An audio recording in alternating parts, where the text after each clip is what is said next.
Well, new rules are in place this morning to help protect the home buying process. Yeah, it's all part of the settlement from a massive antitrust lawsuit. That lawsuit alleged home sellers were forced to pay artificially inflated commissions to real estate agents. 10 Tampa Bay's Jenny Dean joining us live in Tampa. Jenny, when you sat down with a local realtor about these new changes, they helped break it down for you.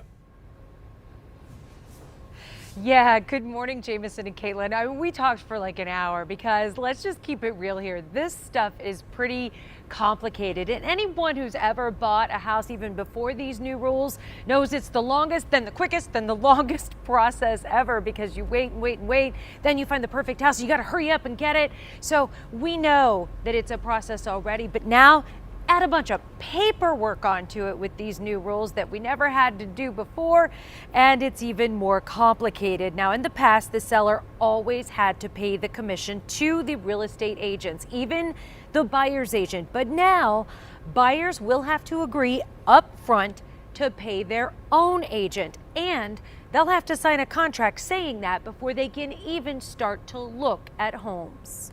Understand what you're signing. I'd say if there's anything that you really want to know, because you could end up putting yourself in a pretty tough spot if you end up, getting locked into a broker for 6 months and then they're not answering their phone, they're not doing what they're supposed to do, and then maybe there's some kind of cancellation fee and you're just worried about looking at the house.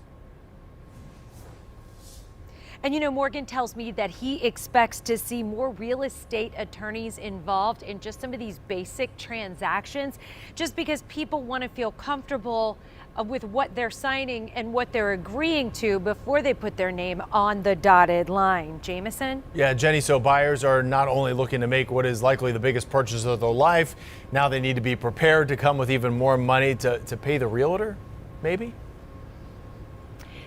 Yeah, in some cases, yes. That is basically what the buyer's agreement is saying. When you go to buy a home, you agree that you'll pay your own realtor's commission. In the past, it's been traditional that the seller pays that commission.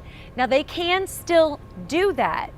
The seller can still pay those agents' fees. It's just that they're not going to be able to advertise it up front. So everything's going to be negotiable. When you find a house that you like, you better make sure you know what you've agreed to when you agreed to start looking with this realtor, and what you're agreeing to when it comes down to the purchase price of the home and who's paying who in the end.